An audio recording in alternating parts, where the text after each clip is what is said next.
আসসালামু আলাইকুম। আশা করছি তোমরা যেখান থেকে ভিডিওটা দেখছো সকলেই বেশ ভালো আছো। তোমরা যারা এইচএসসি পরীক্ষার্থীরা রয়েছো তোমাদেরকে কিন্তু আমি প্রায় প্রতিটি সাবজেক্টেরই সাজেশন দিয়ে আসছি। তারই ধারাবাহিকতায় কিন্তু আজকে তোমাদেরকে বোটানি ফাইনাল সাজেশন দিব। এখানে আমি তোমাদেরকে যে সকল টপিকগুলো বলবো সেখান থেকেই কিন্তু ইনশাল্লাহ তোমাদের কোশ্চেন আসবে।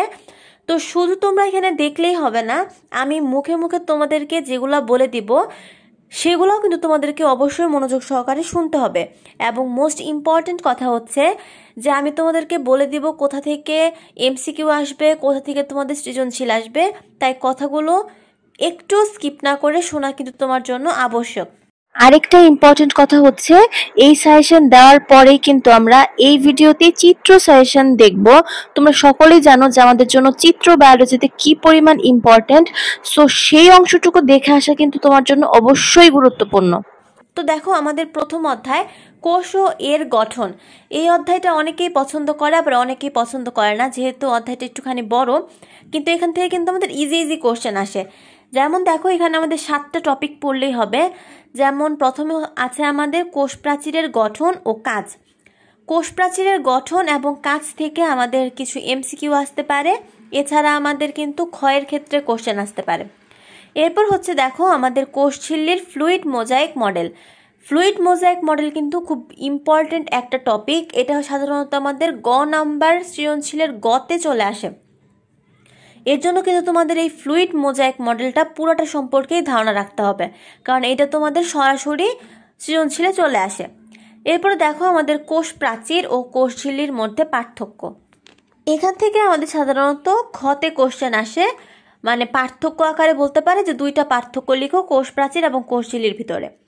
এরপরে দেখো আমাদের রাইবোজোম, মাইটোকন্ড্রিয়া ও ক্লোরোপ্লাস্টের গঠন ও গুরুত্ব। এটা খুব ইম্পর্টেন্ট একটা কোশ্চেন, আমাদের কিন্তু গ বা ঘতে চলে আসবে। বিশেষ করে ঘয়ের ক্ষেত্রে যে বলতে পারে যে একটা উদ্দীপক দিয়ে বলতে পারে যে আমাদের পাওয়ার হাউস কোনটা, মাইটোকন্ড্রিয়া, এটা দিয়ে আমাদের একটা চলে আসতে পারে কোশ্চেন। তো এরকম দেখো আমাদের রাইবোজোম, মাইটোকন্ড্রিয়া, ক্লোরোপ্লাস্ট বা লাইসোজোম যেগুলো টপিক আমাদের আছে সবগুলাই তোমরা তার কাজ কি করে এবং বৈশিষ্ট্যগুলো অবশ্যই দেখে যাবে। এরপর আমাদের ডিএনএ এর ভৌত ও রাসায়নিক গঠন। এখান থেকে আমাদের সর্বোচ্চ গতে কোশ্চেন আসতে পারে, যদিও লেস ইম্পর্টেন্ট। ডিএনএ এবং আরএনএর পার্থক্য, এটা হচ্ছে আমাদের খ এবং গ এর জন্য ইম্পর্টেন্ট। 2টা পার্থক্য লিখতে বললে সেটা খতে আসবে, আর বড় করে লিখতে বললে সেটা কিন্তু আমাদের গতে আসবে। আর প্রোটিন সংশ্লেষণে ডিএনএ এবং আরএনএর ভূমিকা বিশ্লেষণ করো, খুবই গুরুত্বপূর্ণ একটা কোশ্চেন, এটা সাধারণত আমাদের ঘতে চলে আসে। এরপর তোমাদের সবচেয়ে পছন্দের এবং ছোট্ট একটা অধ্যায় কোষ বিভাজন।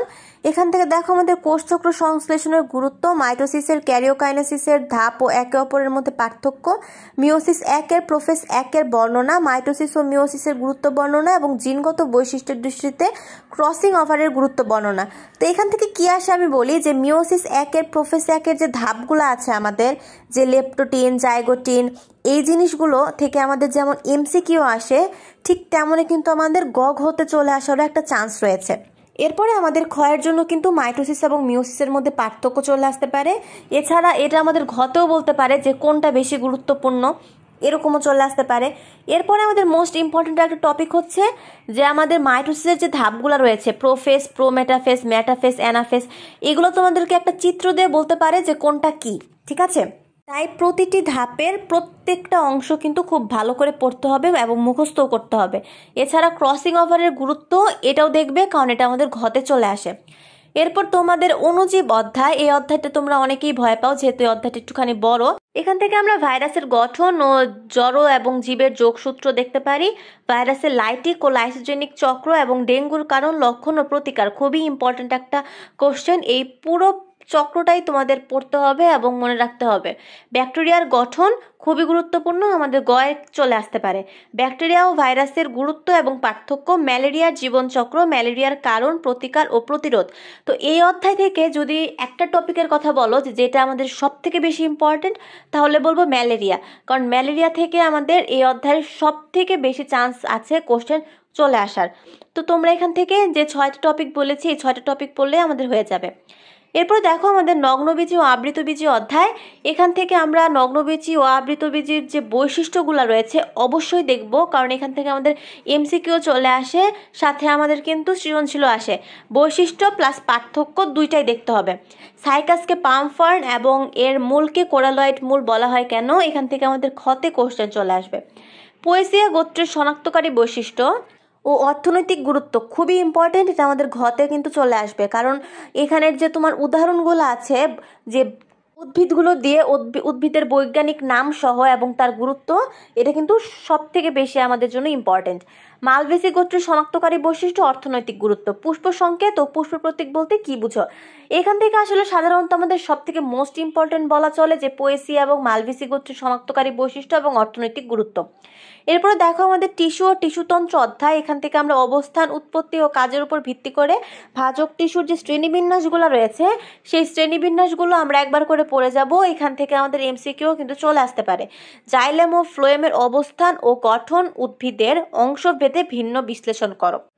জাইলেম ও ফ্লোয়েমের পারস্পরিক অবস্থানের কারণে টিস্যুগুচ্ছ বৈচিত্র্যপূর্ণ হয়, বিশ্লেষণ করো।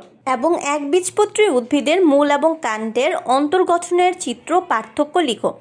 তো এখান থেকে আসলে দেখো আমরা একবীজপত্রী উদ্ভিদ এবং দ্বিবীজপত্রী উদ্ভিদের যে সকল পার্থক্যগুলো রয়েছে সকল পার্থক্যগুলো দেখব, এবং দেখো আমাদের একবীজপত্রী উদ্ভিদেরই মূল এবং কাণ্ডের অন্তর্গঠনের যে পার্থক্য এবং চিত্র সেটাও দেখব।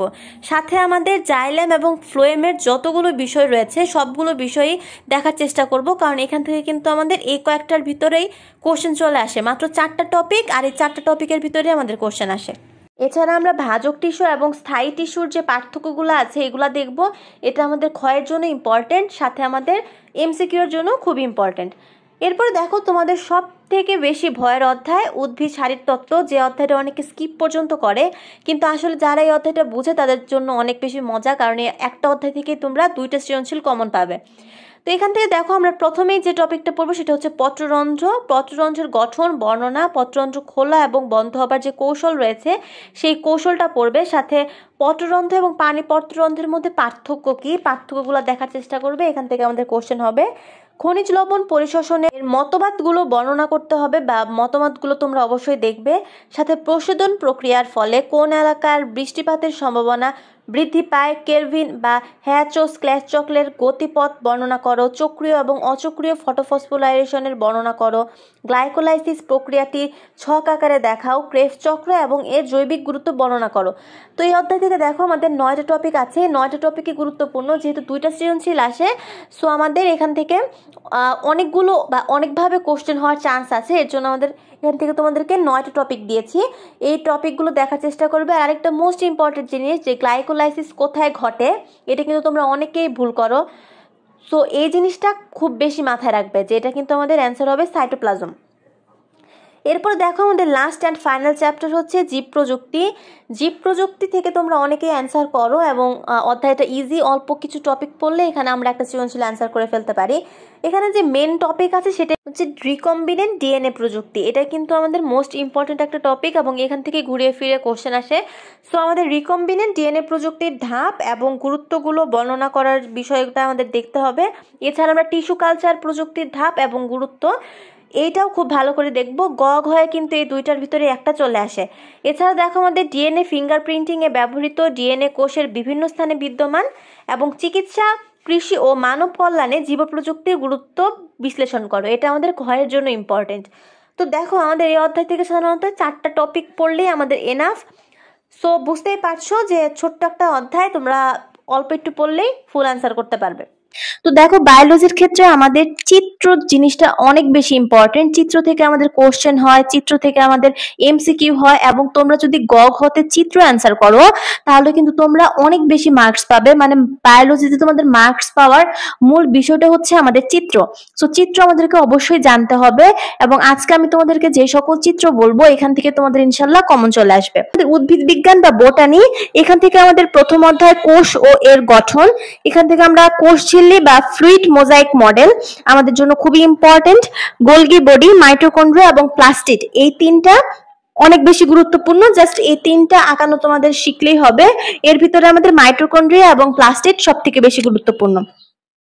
এরপর দেখো আমাদের কোষ বিভাজন, এখান থেকে মাইটোসিসের ধাপ সমূহ 100% আসবেই, আমাদের এটা আসবেই। তোমাদের এখানে প্রোফেজ, মেটাফেজ, অ্যানাফেজ এই তিনটা এত বেশি ইম্পর্টেন্ট, আমাদের এটা চিত্র দিয়েও আসতে পারে এবং চিত্র তোমাকে আঁকাতেও বলতে হতে পারে।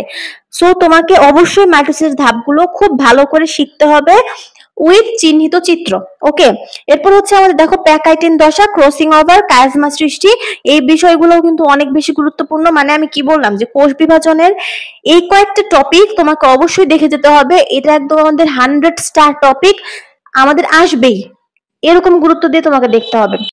এরপর আমাদের দেখো অণুজীব, এখান থেকে আমরা টি2 ব্যাকটেরিওফাজ, আদর্শ ব্যাকটেরিয়ার চিহ্নিত চিত্র আসবেই, লাইটিক প্লাস লাইসোজেনিক চক্র খুবই ইম্পর্টেন্ট, এবং এরিথ্রোসাইটিক সাইজগ্নি। তো এখান থেকে দেখো আমাদের আদর্শ ব্যাকটেরিয়ার চিহ্নিত চিত্র এবং লাইটিক প্লাস লাইসোজেনিক চক্র সব থেকে গুরুত্বপূর্ণ। এখান থেকে যদি চিত্র আসে তাহলে আমার এই দুইটার ভিতরে যে কোনো একটাই চলে আসবে ইনশাল্লাহ। এরপর দেখো আমাদের নগ্নবীজি ও আবৃতবীজি, এই অধ্যায় থেকে তোমরা কোরালয়েড, মূল পড়ে যাবে, পুষ্প প্রতীক, জবা প্লাস ধান 100 স্টার টপিক। আমাদের এখান থেকে কোশ্চেন আসলে আমাদের এই জিনিসটাই আসে যে পুষ্প প্রতীক আঁকো জবা কিংবা ধানের, তোমরা অনেকে কিন্তু ধানটা মিস করে যাও, তাই অবশ্যই ধানটাও দেখে যাবে। এরপর আমাদের টিস্যু এবং টিস্যুতন্ত্র, এখান থেকে আমরা একবীজপত্রী উদ্ভিদের মূলের প্রস্থচ্ছেদের চিহ্নিত চিত্র এবং ভাস্কুলার বান্ডল সমূহের চিত্র, এই দুইটাই আমাদের খুব বেশি গুরুত্বপূর্ণ, তোমাকে দুইটাই অবশ্যই দেখে যেতে হবে। এরপর দেখো আমাদের উদ্ভিদ শারীরতত্ত্ব, তোমাদের একটা ভয়ের চ্যাপ্টার, তোমরা আসলে এটা অনেকেই স্কিপ করো। তো এখান থেকে দেখো আমরা সাইটোক্রোম, পাম্প মতবাদ চিত্র, পত্ররন্ধ্র খোলা বন্ধের চিত্র, এবং যে ফ্লো চার্ট গুলো আমাদের রয়েছে, যেমন দেখো আমাদের ক্যালভিন চক্র, ক্রেবস চক্র, হ্যাচো স্ল্যাক চক্র, গ্লাইকোলাইসিসের রেখচিত্র, এগুলো তোমাদেরকে দেখে যেতে হবে, এখান থেকে আমাদের কোশ্চেন আসে।